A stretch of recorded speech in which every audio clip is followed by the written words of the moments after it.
বোকা জামাইরা যখন বাজার থেকে একটু নরম মাছ কিনে আনবে তাদের জন্য আমি আজকে একটা রেসিপি তৈরি করেছি। আর আমি এই মাছ দুইটা কিন্তু একদম ইচ্ছে করেই কিনেছি, যদিও আমি কিনতে না নিষেধ করেছি, তবে আমার হাজব্যান্ড এই মাছ দুটো নিয়েছে। এগুলো হচ্ছে কালীবাউস মাছ। তো একটু নরম ছিল পেটের অংশটা, তো আমি পরে আর কিছুই বলিনি, কারণ এই রেসিপিটা আমার করার দরকার ছিল। এটা কিন্তু অরিজিনাল কালীবাউস মাছ, এজন্যই নিয়েছে। তো যাই হোক, তো আমি মাছগুলোকে ভালোভাবে পরিষ্কার করে এখন সামান্য 1-1.5 কাপ মতো পানি দিয়ে চুলা বসিয়ে দিয়েছি। আর এখানে দিয়ে দিব সামান্য একটু পরিমাণ লবণ এবং 1 ঢাকনা পরিমাণ অর্থাৎ 1 টেবিল চামচ পরিমাণ ভিনেগার। এই ভিনেগারটা দেওয়ার কারণে মাছ থেকে যে আষ্টে গন্ধ বা একটু পচা গন্ধ ওটা চলে যাবে। এই তো সেদ্ধ করা হয়ে গেছে, প্রায় 10 মিনিটের মতো সেদ্ধ করে নিলেই হবে। তো মাছগুলো তুলে নিয়েছি আমি পানি থেকে, পানিটার আর কোনো কাজ নেই, পানিটা ফেলে দিব। তারপর আমি কড়াইতে কিছু তেল দিয়েছি, প্রায় 1/2 কাপের মতো তেল হবে, একটু তেলটা বেশি লাগবে। তারপর একটু মোটা টুকরো করে কাটা কিছু পেঁয়াজ এবং ছোট সাইজের একটা রসুন আমি এখানে দিয়ে দিলাম কুচি করে। তারপরে এগুলোকে আমি একটু ভেজে নিব, ভেজে একটু নরম করে নিব, লাল না করলেও হবে, ভেজে একটু নরম করে নিতে হবে। যখন নরম হয়ে যাবে তখন আমি এখানে আদা এবং রসুন বাটা 1 টেবিল চামচ করে দিয়েছি। আসলে মাছের পরিমাণ বুঝে তারপরে আদা রসুনটা অ্যাড করবেন, আর একটু বেশি দিলে ভালো লাগবে যেহেতু মাছটা একটু নরম। আর দিয়ে দিচ্ছি হলুদের গুঁড়া 1 চা চামচের উপরে, আর মরিচটা অবশ্যই ইচ্ছে মতো, তবে ঝাল ঝাল খেতে কিন্তু একদম মজা লাগবে। এখানে আমি 1.5 টেবিল চামচের মতো দিয়েছি। তারপর দিয়েছি ধনিয়া গুঁড়া 1 চা চামচ।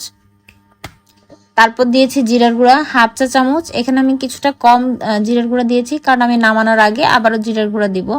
তারপর দিয়ে দিলাম একটু পানি, পানি দিয়ে ভালোভাবে মশলাটাকে কষিয়ে নিয়েছি। যখন একটু তেল ছেড়ে দিবে তারপর দিয়ে দিচ্ছি টমেটো এবং পরিমাণ মতো লবণ। লবণটা বুঝে দিতে হবে, কারণ আমরা সেদ্ধ করার সময় লবণটা দিয়েছি।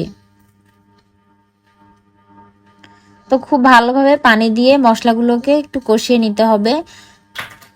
যখন তেলটা ছেড়ে দিবে তখন এখানে আমি মাছগুলোকে দিয়ে দিব। আমি শুধু পেটের অংশটুকু নিয়েছি, আর পিঠের অংশটুকু কিন্তু মাছ ভালো ছিল, এজন্য ওগুলো নিচ্ছি না। আপনারা চাইলে ওই অংশগুলো দিয়েও এরকম রেসিপি করে খেতে পারেন, ভীষণ মজা লাগে এই রেসিপিটা।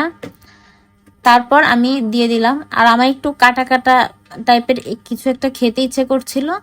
আর আপনারা যদি চান মাছটাকে বেছেও দিতে পারেন, সেদ্ধ করার পরে মাছের থেকে সব কাটা ফেলে তারপরে এখানে দিতে পারেন।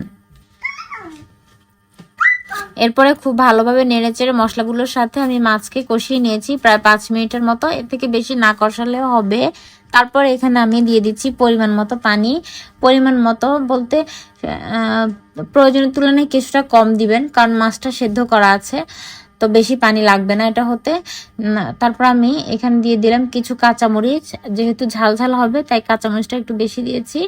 আর দিয়ে দিচ্ছি একটা টমেটো থেকে বাকি অর্ধেকটা, অর্ধেকটা আগে ইউজ করেছি, বাকি অর্ধেকটা এখন। এবার আমি চুলার আঁচটাকে আস্তে করে বসিয়ে রাখবো। আর দিয়ে দিচ্ছি ধনিয়া পাতা। ধনিয়া পাতা দেওয়ার চেষ্টা করবেন, তখন আর কোনো বাজে গন্ধ থাকবে না।